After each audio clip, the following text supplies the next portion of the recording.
রোদে দেওয়ার ঝামেলা ছাড়াই গাছের পাকা আম দিয়ে করে নেব আমসত্ত্ব। তার জন্য এখানে নিয়েছি আম, আর আমগুলো আমি ছুলে নেব। এগুলো কিন্তু গাছেরই আম।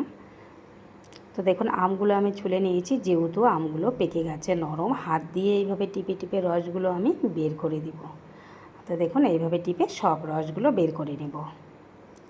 সব রসগুলো আমি বের করে নিয়েছি। একটা ছাঁকনিতে ছেঁকে নেব, যেহেতু গাছের আম অনেক আঁশ আছে, দেখুন অনেক আঁশ। তো একটা নিয়েছি এখানে ছাঁকনিতে ঢেলে আমি আঁশগুলো আলাদা করে নেব, রসটা বের করে নেব। তো এখানে রস আমি বের করে নিয়েছি আর আঁশগুলো ফেলে দেব। আর এখানে আমি গ্যাস জ্বালিয়ে দিয়েছি। তো এখন দেখুন কতটা পাতলা আছে। তো এই আমার আমের রসটাকে অনেকটাই জাল করতে হবে, ঘন করে নিতে হবে।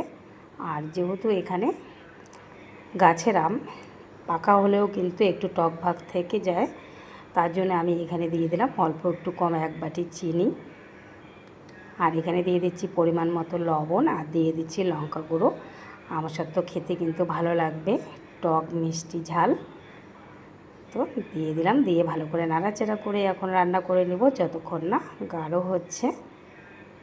দেখুন অনেকটাই গাঢ় হয়ে এসেছে। আর আমি এখানে একটা মশলা বানিয়ে নিয়েছি, মৌরি, মেথি আর জিরে ভেজে আমি গুঁড়ো করে নিয়েছি। এই মশলাটা দিলে কিন্তু আচারের সেন্টটা আসবে, খেতেও খুবই ভালো লাগবে।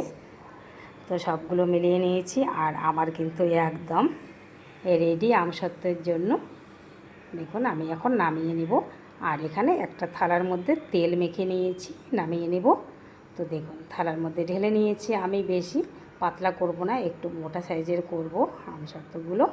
তো এইভাবে আমি ফ্যানের নিচে কয়েক ঘন্টা রেখে দেবো। তোমরা কিন্তু আধা ঘন্টা রোদ্রেও রেখে দিতে পারো, তাহলে তাড়াতাড়ি হয়ে যাবে।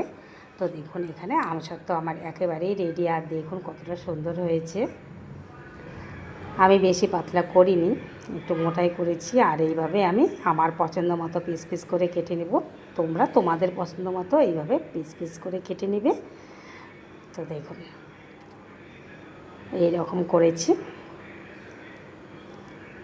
একটু মোটা করলে থলথলে ভাবটা থাকে, আর পাতলা করলে কিন্তু শুকিয়ে যায়, শক্ত হয়ে যায়। তার জন্য একটু মোটা করেই করে নিলাম। দেখুন কতটা মোটা করেছি। তো তোমরা তোমাদের মর্জি মতো করে নিতে পারো, মোটা পাতলা। আমার ইচ্ছা মতো আমি করে নিয়েছি। তো দেখুন এইভাবে পিস পিস করে কেটে নিলাম। আর দেখুন কতটা থলথল করছে। তো দেখুন এইভাবে আমি করে নিলাম। একটা আমি এইভাবে রোল করে নিলাম। তো এইভাবে কিন্তু বয়ামে আমি সারা বছর সংরক্ষণ করে রাখবো, বয়ামে ঢুকিয়ে। তো সবগুলো এই রকম করে নেব।